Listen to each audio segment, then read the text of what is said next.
welcome to Preemie Chats. Preemie Chats is a program that is for healthcare professionals and parents to talk about what matters most to us, to explore new ideas, and to learn together. I'm Leah Whitehead. I'm the mom of a preemie. I'm a former journalist, and I'm happy to be your host today, live from Halifax, Nova Scotia. Preemie Chats was created and is put on by the Canadian Premature Babies Foundation. It's also very well known as CPBF. The foundation is a parent-led charitable organization that helps families in and after NICU through education, support, and advocacy. If you have a heart for preemies, whether you're a family or a healthcare professional, please check out the CPBF website. I put it up on the screen there, canadianpreemies.org. There you will find resources, the latest projects, and most importantly, a community of people who want to see our babies thrive. Today's session is live, so please bring your voice to the table. Leave comments and questions in the chat, and we'll try to address them during our program. It is through rich conversations like the one we're about to have today that can advance practice and where we can learn together. So please participate and let us know where you're watching from. On to today's topic.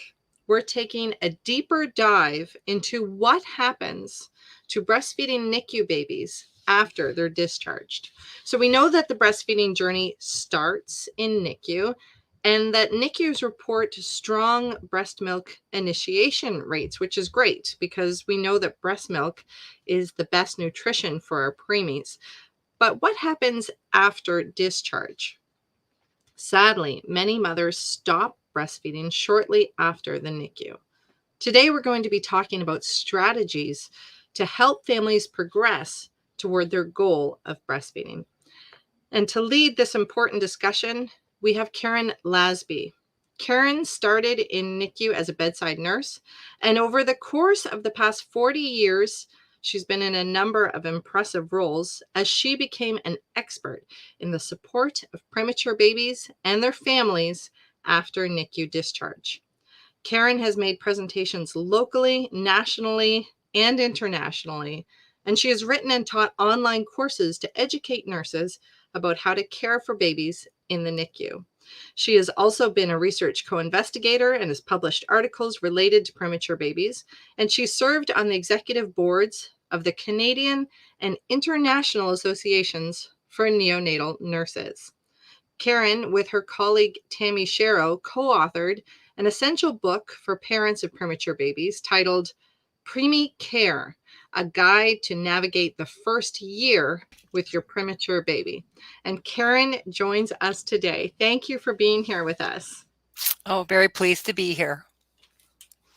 And so Karen wanted to start with a few questions that I'm going to pop into the chat just to help enrich our conversation and to know who's watching. And so please take a look at that as she takes over the floor and begins her presentation. Thank you very much, Leah. Well, hello, everybody. As Leah mentioned, we're going to be exploring the breastfeeding journey after the NICU. I know if you are in the NICU right now, you're working very hard on breastfeeding, and you're probably wondering what's going to happen on the other side after you get to take your baby home. And if you're at home, you may be challenged right now working on your breastfeeding journey. So if you can, in the chat, if you can add in 10 words or less, what has been your breastfeeding experience after leaving the NICU, and let's move on to the conversation. So what I plan to do today is first let's dive into the literature, and let's look at what does the literature say about direct breastfeeding and what is happening in the NICU. I know you've had many preemie chat conversations about the work that you're doing in the NICU, and I'm going to just briefly brush over that because that is our foundation for what happens post-NICU. And certainly I'm going to talk about what is typical for particularly Canadian babies at the time of NICU discharge. And finally, we're going to go over some concrete strategies about what you can do after going home. So when you look at the literature, it's very clear that in the NICU, the emphasis is on getting that nutritious breast milk into your baby one way or another.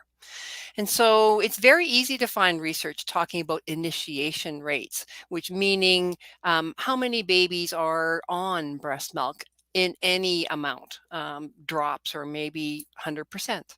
And so it's easy to find those, but the rates do vary widely throughout the world. Wilson looked at 19 regions in Europe and found that the range of direct breastfeeding was 36 to 80%. Higher rates in Sweden and Denmark, we know, are some key areas that were really high in promoting breast milk, lower in Italy and Germany. Chauhan in northern India said 45% were exclusively breastfed at the time of discharge. I looked at these research studies. I thought, wow, this is fantastic. This is not the direct breastfeeding rates that we're seeing.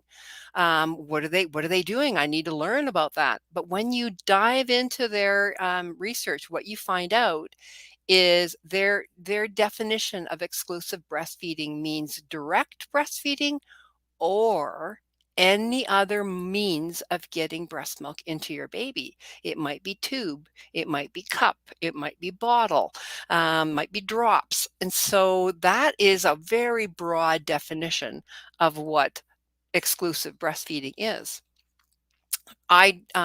Looking at how long do these babies remain on exclusive breastfeeding, and again, the literature is very clear that it talks about exclusive breast milk intake. So when you see 65% exclusive breastfeeding in this Portugal study by Rodriguez, think this is actually for 2 months. Those babies leaving the NICU were exclusively given breast milk. 10% were given any amount. We looked at a retrospective study with 2 areas in Canada, one cohort received specialized neonatal nursing follow-up post-discharge, and the other cohort did not. The duration of breast milk intake was statistically significant between the 2 groups. So that the group that received the specialized nursing support, they were 6 times likely to be still breastfeeding 4 months later. And in particular, the babies that were on oxygen for 4 months post-discharge, 100% of those babies were receiving some breast milk. Like the other research studies that are going on, we did not have the data to define direct breastfeeding versus the breast milk intake. So our study, like all the other studies, just talks about breast milk intake. So there's a huge gap in research in terms of, mothers want to know, healthcare professionals want to know, what are the chances that you're going to take your baby home and you're going to be able to move on to more and more direct breastfeeding? So what does the literature say? What are the factors that improve your odds of being able to breastfeed in the NICU and beyond? Certainly looking at the more premature your baby, the less likely, the lower your chances of exclusive breastfeeding. Some of these very tiny babies need extra fortification or supplements that makes exclusive breastfeeding very challenging. And certainly the more premature or the more medical problems that your baby may encounter in the NICU, that may be another influencing factor as to whether for ongoing breastfeeding. Being separated from mothers, certainly that's a major a factor there. And then also just looking at the challenges of prematurity. Oh, their behavior, the size of their mouth, their tummy aches, their sleeplessness, those kind of maybe common patterns that we see in premature babies can influence ongoing breastfeeding. Mother's motivation is huge. If you are really determined that you're going to provide breast milk for your baby, or you're going to exclusively breastfeed, or you're going to directly breastfeed, whatever your goals are that you initially set and that you review periodically, your motivation is a huge factor towards ongoing breastfeeding. And then all of those things that we're doing in the NICU, early skin to skin, early milk expression, within hours of birth, where the breast is able to make that milk for you, and early latching, those are really important for ongoing breastfeeding. Whether an NICU has donor human milk available is a factor for ongoing breastfeeding. And you think, why would that be? Well, it serves to bridge that gap between what your baby needs and what you're able to supply. So it still keeps your baby in breast milk. And it does serve to avoid supplementation with artificial milk or formulas. Your past experience does factor into whether you're going to be able to breastfeed into the future. However, sometimes if your past pregnancy or pregnancies was with a term infant, and now you've got a very premature infant, your experience may be very different. So it's almost like you're starting from zero again. So that past experience may give you some confidence, may give you that comfort with breastfeeding. That's very helpful. But this little premature baby may be very different than the previous ones you've had. Pump availability in the NICU, you're able to pump there. That is key, and able to pump at home with a commercial grade pump that is effective for you. Some moms can get by with the lesser pumps or with hand expression, and that's fantastic. Whatever works for you, but most mothers are going to need a good hospital grade pump. Maternal milk supply, plus influencing factor here. If you are not able to pump a lot of volume, that will really impair your ability to breastfeed into the future. So what we would want is for you to address your milk supply issues before you leave the NICU. After you leave the NICU, there's other factors that's going to make you more tired. Now the baby is getting you up at night, and that can have an impact on your supply. So you want to build your supply while you're in the NICU. So you may need a lactation consultant, referral to a breastfeeding clinic before leaving the NICU to get those supports in place when you need them, so that you can be successful post-discharge. The lactation support in the NICU, the literature is clear that having access to healthcare professionals who support and understand breastfeeding premature babies is really influential. So whether it's a lactation consultant, if it's a nurse, if it's a physician, we need everybody on board. That multidisciplinary support is very important. So if you have you've got a multidisciplinary team caring for your baby in the NICU, and perhaps you've got a dietitian, you've got a physician, you've got many nurses, you've got a lactation consultant. We need them all on the same page. So if you've got one of those disciplines is saying, no, this is, I don't want any direct breastfeeding because weight gain is low, but the others are supportive, it puts parents in a bit of a dilemma there. So if you're experiencing, different messages from different healthcare professionals, bounce it back to them and say, everyone needs to be on the same page here because this is really confusing for you.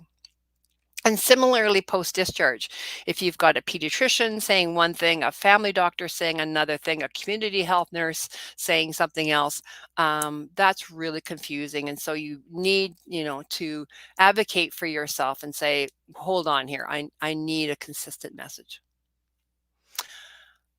Mom's own milk is perceived as nutrition only, and I'm going to speak to that a little bit more in the future. But in the NICUs, our focus is on breast milk initiation or intake. And so when we can report that in Canada, the majority of mothers, usually more than 90% of mothers who wish to breastfeed, are providing breast milk to their babies at the time of NICU discharge. That sounds fantastic, doesn't it? And that's what our NICUs and our acute care system, they look at those statistics and they pat themselves on the back and say, job well done. Look at that. 91% of our mothers going home are providing breast milk for their babies. That sounds fantastic. Hold that thought. I want to talk about that in a second. And then the lactation support post-discharge. You've had all this wonderful team helping you while your baby's in the NICU to build your milk supply, get the baby programmed into getting onto the breast, latching and transferring that milk. At the time of discharge, if all of that drops away, how are you going to proceed? What's your plan, and who's going to be there to support you? So in the NICU, you start off with a goal, a breastfeeding plan. I want to provide as much breast milk as possible. I want to directly breastfeed. I want to exclusively breastfeed. So that bar is set, and it can move, but you have in your mind what your decision is. So we're doing lots of work in the NICU: early expression, latching, pumping, taking care of yourself. That's really key. So whether it's looking at your fluid intake, your nutrition, your rest, managing your stress, managing your workload, those are really important for building milk supply. As they say, you can't squeeze water from a rock. You need to be able to be well hydrated and be working on breast milk expression. Skin to skin, bringing the baby to breast, and lots of that breastfeeding support in the NICU. So a fantastic program if you were hoping to provide some breast milk for your baby. You've got the supports in place, and the guidelines or the programs are in place to help you be successful. Now, I'm going to get back to something I said before about this definition of exclusive breastfeeding. So the healthcare professionals are very strong, are very, very satisfied, very confident in their NICU breast milk intake strong numbers.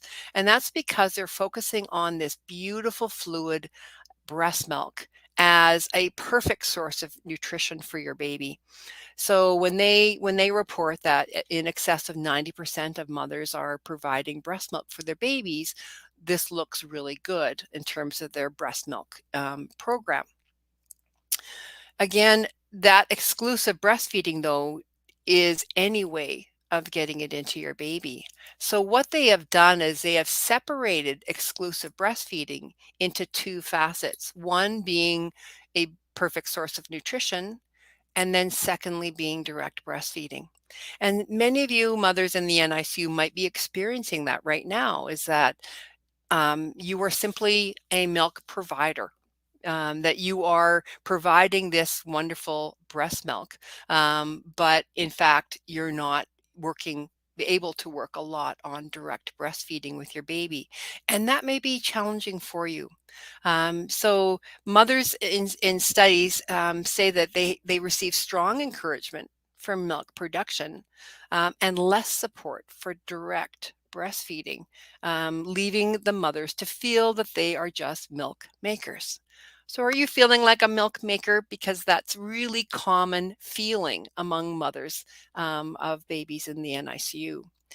This focus on breastfeeding as a source of nutrition solely fails to consider breastfeeding as an important relationship between mother and baby, and very valuable for those emotional aspects for mother and baby: comfort, pleasure, bonding. So mothers feel often, in one study by Morales, mothers felt that they have to fight for breastfeeding in the NICU. The quote is, "You can't flight, you need to fight." So these mothers were determined to provide breast milk for the baby. So they can't fly away from that challenge, but they're faced with a dilemma that they're not directly breastfeeding. So they needed to fight for it. Mothers felt sorrow for missing the normal breastfeeding experience. They felt the loss of control. They felt controlled by the pump. So this study in Sweden, again, this is from another country, but I'm sure this is echoed in how you're feeling when providing milk for your baby in the NICU. You feel very proud of the fact that you can provide that wonderful nutrition for your baby, but perhaps in your heart of hearts that you really want to be doing this directly and not through that lovely pump, right? So at the time of discharge, many mothers are present in the NICU for more hours. Perhaps they build up more and more time to get comfortable and confident to take their baby home. But for most mothers and for most NICUs, mothers are in the NICU for about maybe 2 feeds a day.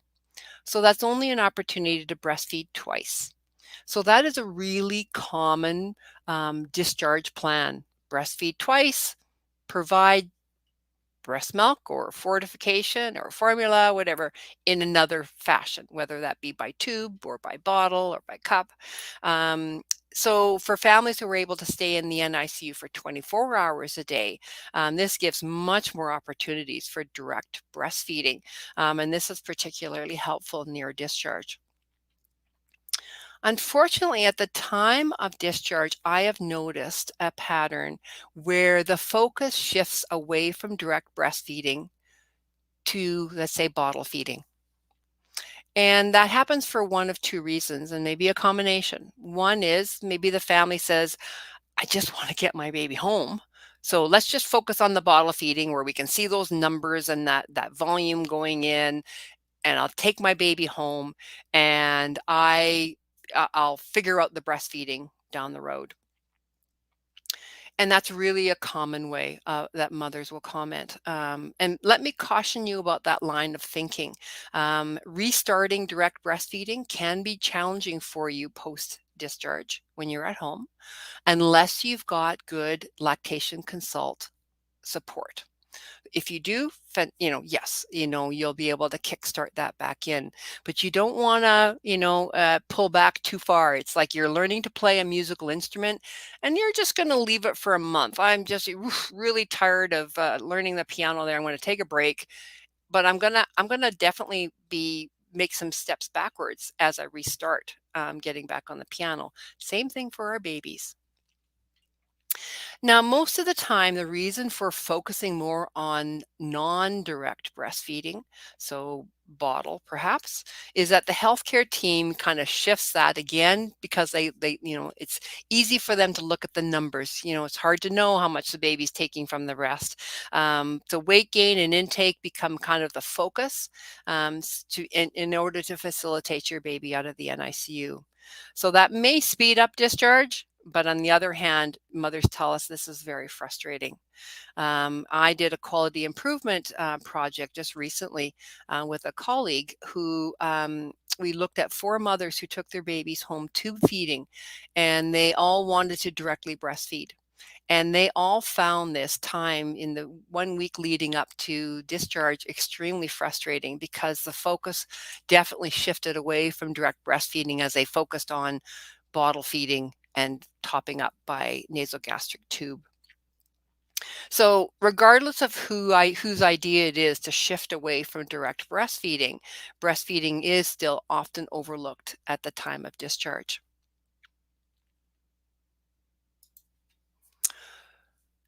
So, as I mentioned, the majority of premature babies in one way or another are receiving breast milk. That's a big score. But what happens to direct breastfeeding after the NICU?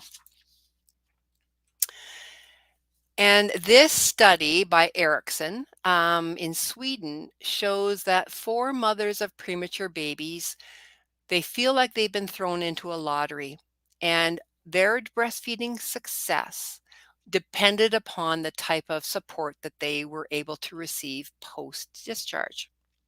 So it says follow in yellow. Let's say the support is inadequate.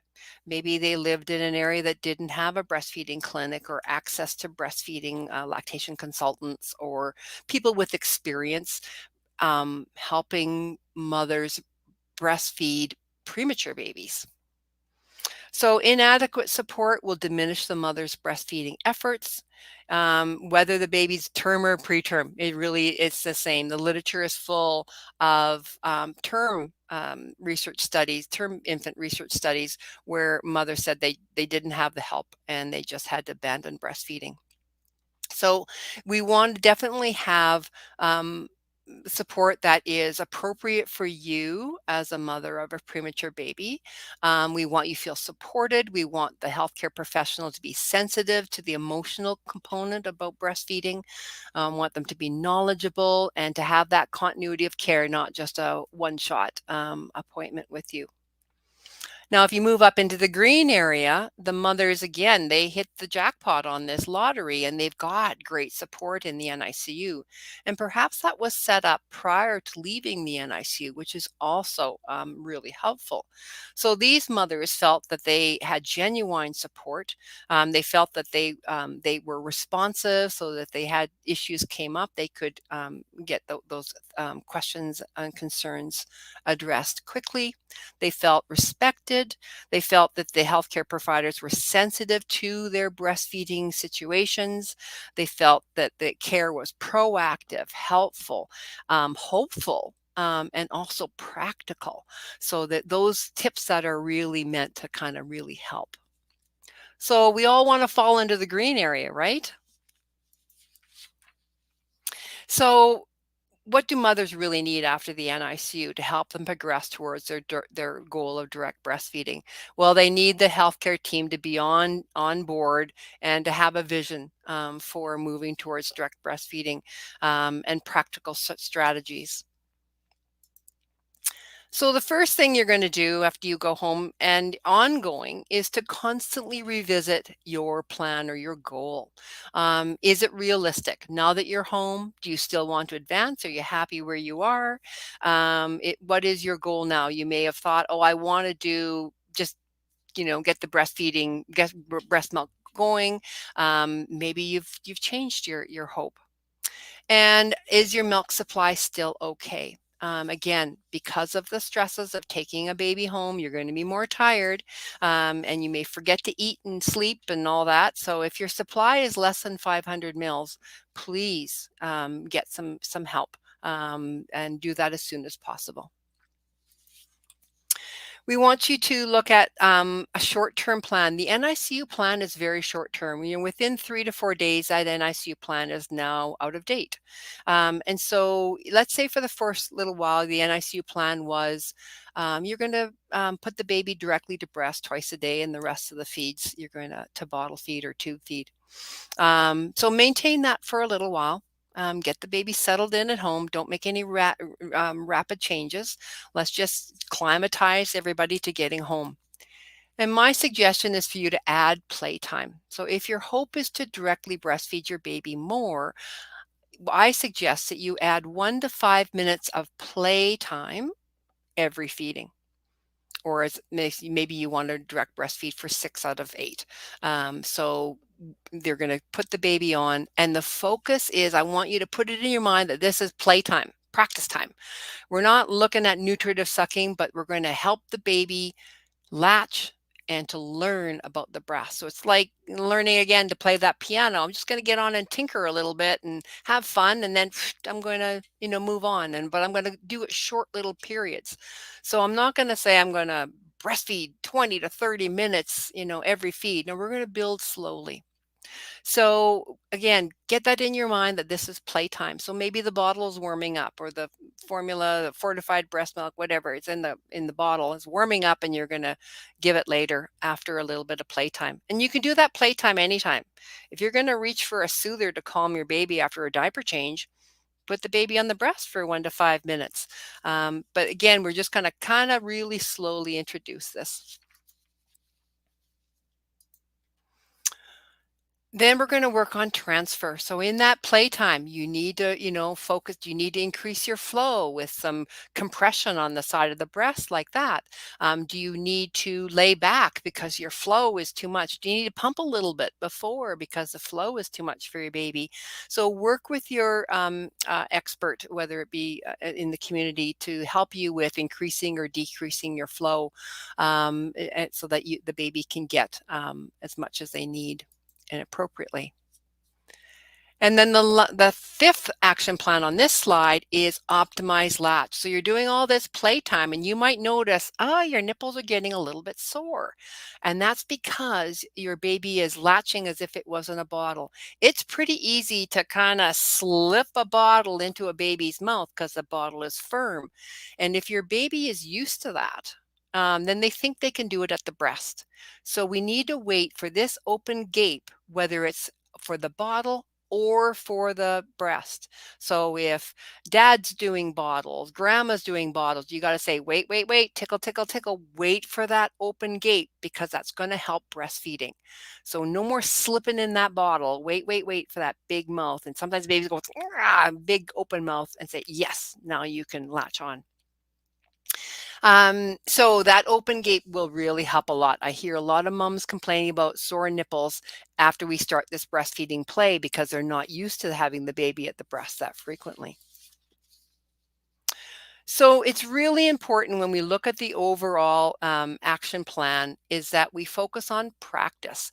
And so it's enjoyable. If you're feeling stressed, if you're gritting your teeth, if it's painful, focus on the positive part of practice time. And then you can be practicing in the NICU.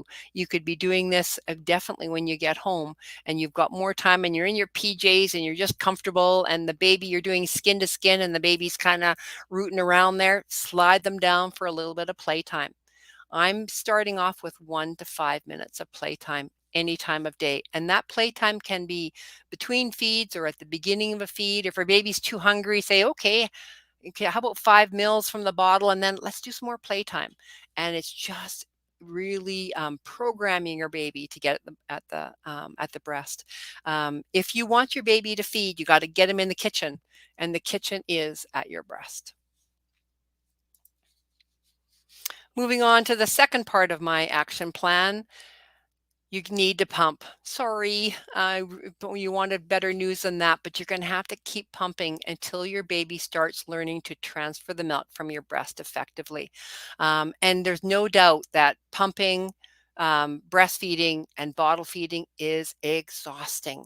So you need to get your resources in place and to really look at what can you do for supports, so that your self-care is going to be positive and facilitate your breast milk production. So by self-care, again, that eating and drinking regularly, I tell moms when they sit down to pump, you must drink a big bottle of water every time you pump. You got to get that good sense of hydration. And you need family support. And sometimes families don't know really how to help. And so I suggest you put a whiteboard or a piece of paper up on your fridge and you just tack down some of these projects or things that you need that are, in the back of your mind. Oh, you got laundry to fold. You've got to take the dog for a walk. You need groceries.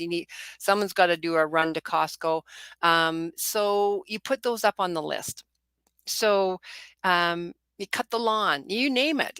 You put it up on the list because when people come to visit you, and the best examples are a family who, grandma would just get in there and start folding clothes and making banana loaves or whatever. But grandpa just kind of, didn't quite know what to do. And grandma's really busy, but grandpa doesn't know how to help. And sometimes it's hard for new moms to ask for help, to say, oh, can you make supper for us tonight? We're exhausted. Can you hold the baby while I have a shower? You don't want to, you want, it's hard to ask your in-laws for that kind of help for sure. And so you need that support. So put it on the fridge, kind of separates it, so you're not verbally having to ask for that help. But it really, really helps, because this one family, grandpa would look at the list and, oh, okay, which car needs gassing up, and away they'd go. So he just jumped right in there, and it gave him a task. At first, it was the first thing he checked when he came to see the family. As your playtime is successful and your baby's weight gain is good, and it maybe you're weighing the baby once a week or periodically, maybe you see lots of wet diapers and you see, your baby feels heavier, your baby's stooling, well, then you can start increasing your playtime. And so as you increase your playtime, and your baby is transferring the milk, you're going to notice the baby doesn't want as much after.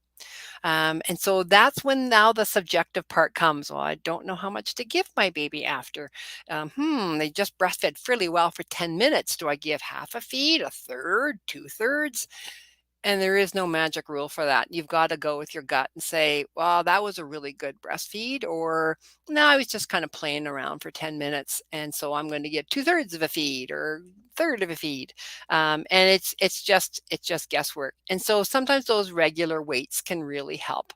If you happen to have access to a scale, I know the Medela scale has a pre-post a little feature on it, but you can use any good quality scale that you can get from a healthcare professional.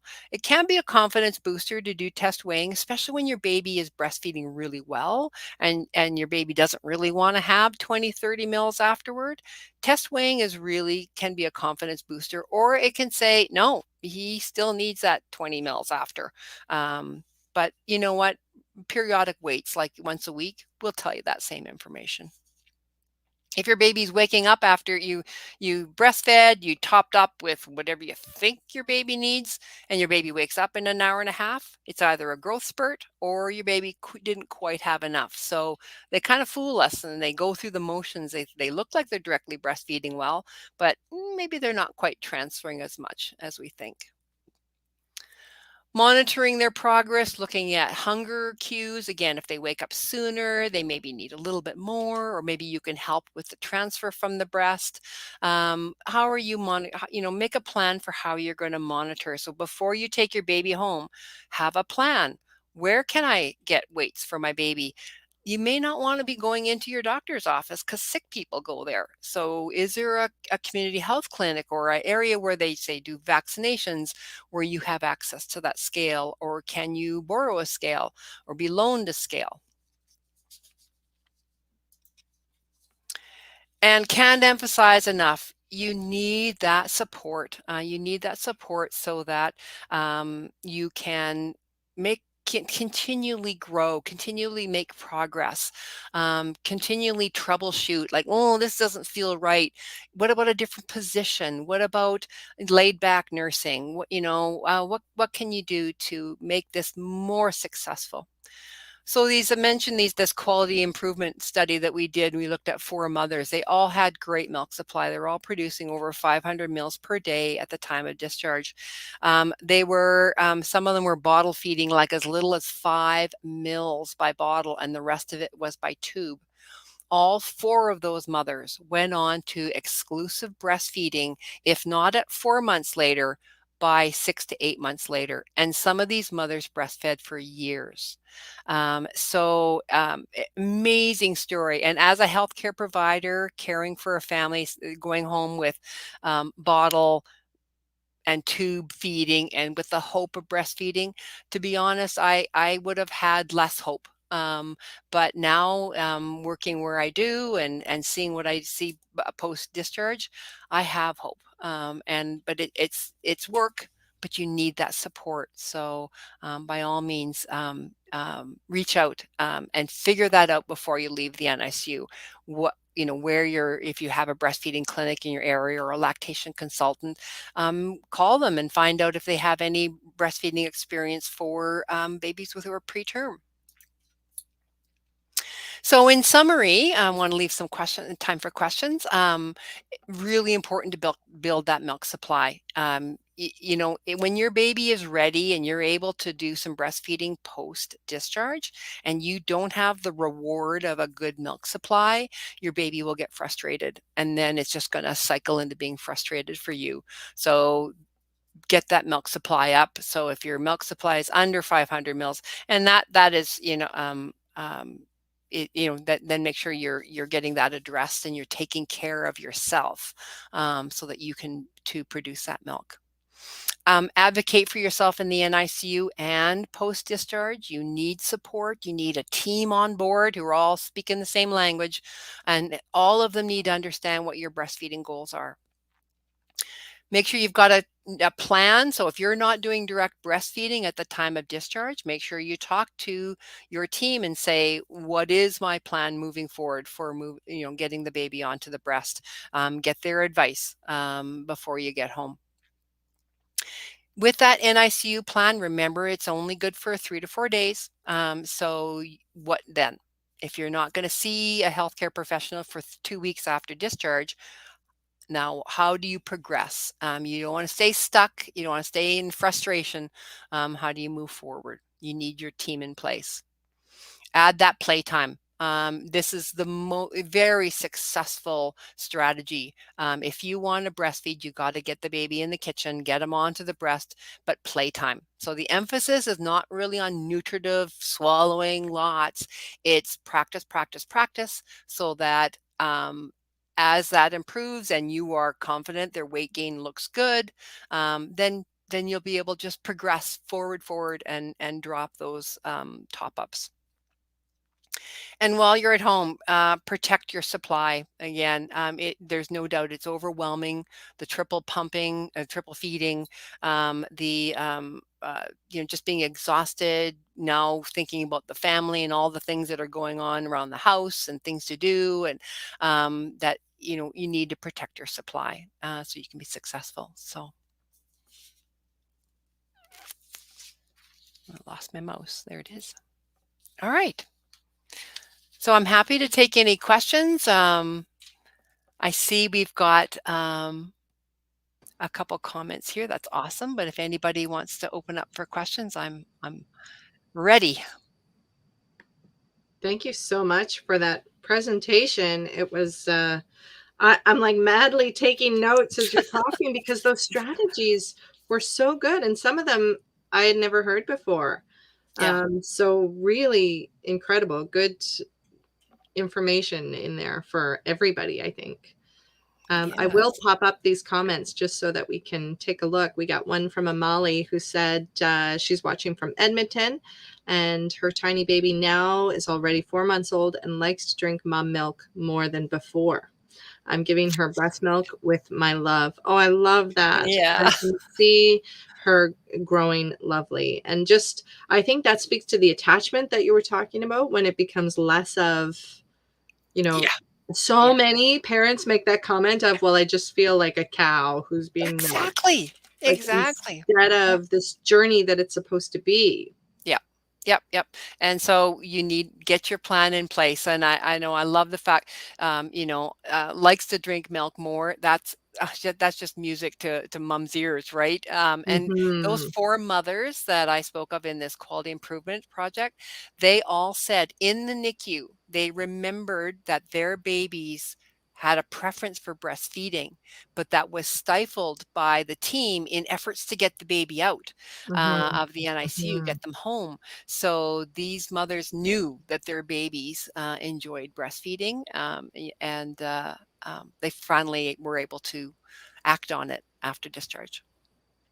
Our other comment from Brenna is again something you like to hear, that they're home with their 8-month-old, forever grateful for the support we received at our hospital and afterwards. Mm. And so I think the question I have is for those who don't have that level of support afterwards. That's, to me, that's a brilliant experience when you feel like you're supported after.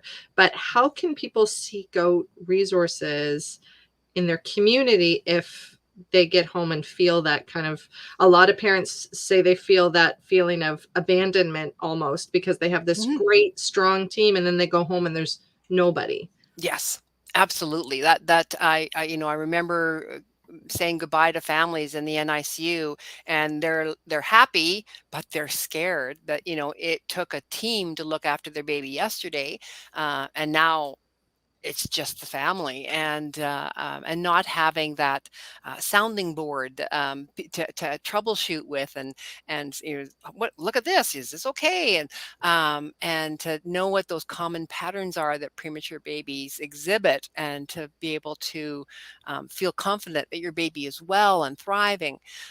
So you definitely need a team, and so because of the workload on you after discharge, families do need to do their research in terms of what is available in your community, for some follow-up. So is a community health nurse going to call you? Can you drop into that clinic and weigh your baby periodically?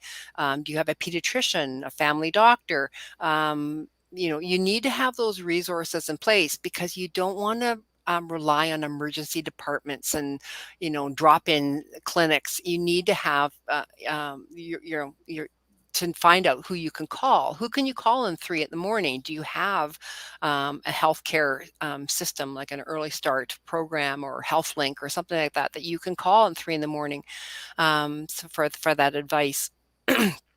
Not to toot my own horn, but if for families that don't have any of that specialized assistance, you need to have resources. I am the author of Preemie Care, and I'm plugging my own horn here, but families do comment about the fact that it is very helpful post discharge, because you do feel alone. And it's this book was written with a committee of family members, who told us what content to put into the book, because that's the type of support and practical suggestions that they needed post discharge.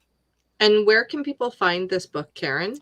Preemie Care is available on Amazon, and that's probably the easiest thing. It actually was just recently translated into Chinese, so if anybody needs to have, would really like to have a book in Chinese, it is published in China, so it would take a little while to get here, but they can reach me on the I think I had on the slide the name, the premiecareinfo@gmail.com, or they can go just to premiecare.ca, and contact us and say, hey, I really like that book in Chinese. So I'm still waiting for my own copy, because I'd love to see what it looks like. So That's so cool. Yeah. yeah. One of the things that I often hear in NICU and experienced myself as a NICU mom is that you don't want to put your baby to breast too soon because there's the fear of choking. They need the suck, swallow, breathe, the skill. Um, uh, you witness DSATs, and so you wonder if that's going to happen while you're doing that. And of course, the elephant in the room of the weight gain, of the almighty, is your baby gaining enough? And so Yep. how do we combat that fear, that culture that's kind of Yep. infiltrated and often, I think, holds people back from breastfeeding their Absolutely. babies? Absolutely. And for there's one, for the mothers who haven't lots of milk and a rapid letdown, there are strategies to ease that, so that the baby doesn't have that choking feeling. They may encounter that from time to time for these moms that have lots of supply. I've been following some mothers who have to continually manually express or pump a little bit before every breastfeed, or they have to say, as soon as they feel that letdown, they've got to unlatch the baby and kind of hold a haka or a cloth up to your breast to kind of prevent that from squirting into the baby's mouth. That choking, that coughing is scary, but you want them to do that in the NICU. So make sure you've got people Mm. around you when you first do your first couple of breastfeeding sessions. And if that does happen, then be proactive in terms of, what do I do to prevent it next time? Can I lay back more? Oftentimes we breastfeed and we hang over the babies. Well, that's Mhm. just gravity dumping the milk into the baby. So maybe mom needs to lay back more or manually express a bit more. What can she do to control that flow when she feels that tingle of letdown? Disengaged, unlatch the baby and just give it a second, and the baby can get back on again. Keep, that coughing and choking is a protective mechanism. The baby's saying, I don't want that fluid going down into my lungs. But it wouldn't be a horrible thing, to be honest, to have breast milk. If you're going to put any fluid in the lungs, breast milk is actually a pretty good thing to actually aspirate. It's way better than formula. And so, as your baby is coughing, that's a positive sign. That means, oh, nope, nope, you're not going to go down in my lungs. And it might be scary for a parent to see that, but your baby's body is so clever to be able to protect it, to say, nope, you went down the wrong pipe. You got to go into the stomach. And so the baby just needs time to recover. Come on up. You don't have to pat or just hold them steady. Be calm. A lot of parents are going, you're making all these noises. That adds to the stress of the situation for the Mhm. baby. So just be calm. Bring your baby up. You can maybe rub the back. You don't need to pat or turn the baby. Just hold the baby for a second so that they can gather themselves and swallow. Yes, they're going to hold their breath for a few seconds. That's natural. That's called a diving reflex. That's the body saying, don't breathe. There is fluid right there. And that's natural. But as soon as that fluid clears and your baby swallows, they'll go, okay, and then they might be very mad, but they said, oh, that was scary, but they're okay. They're okay. And you want that to happen in the NICU where you've got supports around you. Then you Mhm. can learn so that you can prevent that from happening at home.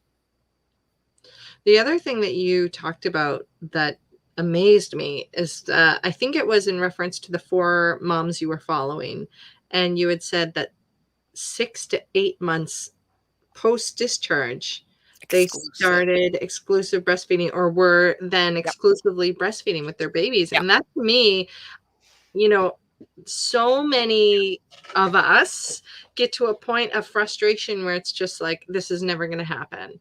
Absolutely. Even talking to people like a week in who are discouraged with their milk production, well, it's not going to happen. And they just, Yep. and so that to me, Yeah. kudos to those moms for Yes. persevering for that long.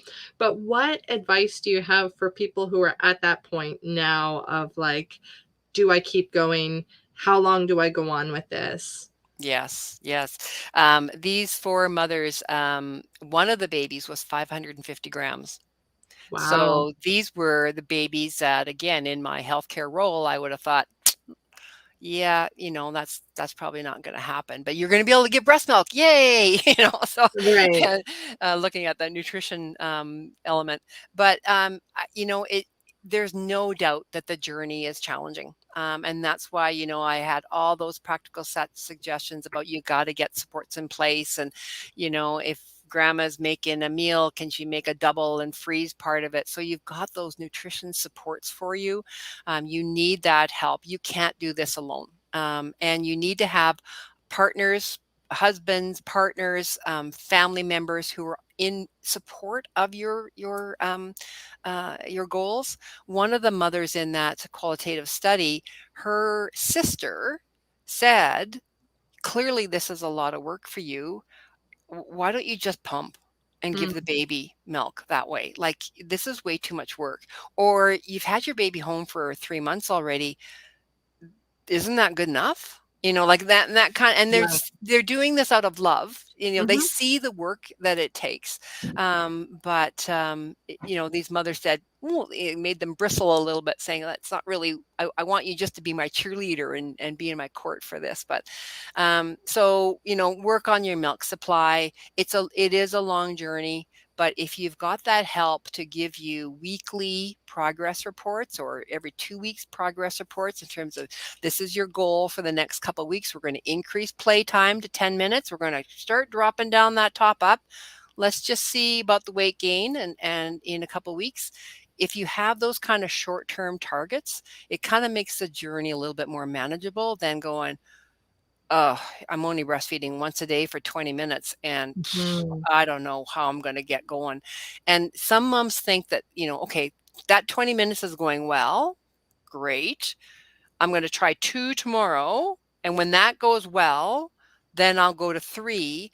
I find that is most frustrating, and that's why I moved to the breastfeeding play strategy. And that yes, you are doing breastfeeding, bottle feeding at every feed, but your baby will learn to breastfeed faster, in my experience. Hmm. Yeah, I loved that play advice and the whiteboard advice. I think Mm. that's genius. And then everyone can see, and it's almost like as it leaves your brain, like as it lives on the paper, then you don't need to carry it by Yeah, yourself yeah. anymore. I I love it. yeah, I see families where the in-laws come to visit and they expect to be fed. And they expect to, I'm here, and they expect to be asked. And so, Mhm. a young mom, you don't want to keep saying to your mother-in-law 5 times a day, "Can you do that? Can you do Right. that? Could you Right. put a load of wash in? Could you start supper?" And then you're just looking. You feel inadequate. You feel like you're not doing everything you can. And so I just take it away from you and put it on the list, and it's all there, and great, works out. Mm. Mhm. Well, thank you so much for joining us here today. Many things that I wrote down that's helpful, and so I think this has been a really rich conversation that we've had. So Mm. thank you so much for sharing your knowledge and for encouraging women and mothers who are on their breastfeeding journey. Yep, stick with it. Thank you. Thanks. And thank you, everyone, for joining us today. It's important that we also thank our sponsors who support this education program on an ongoing basis, and that is AstraZeneca. So thank you for that. And just a reminder that if you missed any part of today's session, then you can head on over again to CanadianPreemies.org. And on that website, you'll see this episode and you'll see all the past editions of Preemie Chats. You'll find many resources and support. And you will also be reminded that CPBF is a charitable organization and it depends on support to continue its important work. So consider how you can support CPBF in its mission to empower families of premature babies in every step of their journey. Together, we can create a brighter future for all preemies and their families. I hope you'll be able to join us here next Friday at 1 p.m. Eastern Time for Beyond the Binary in Birthing, how we can work together to move through systemic binary limitations. Don't miss it, and I hope you have a great weekend. And for those Canadians, happy Canada Day this weekend.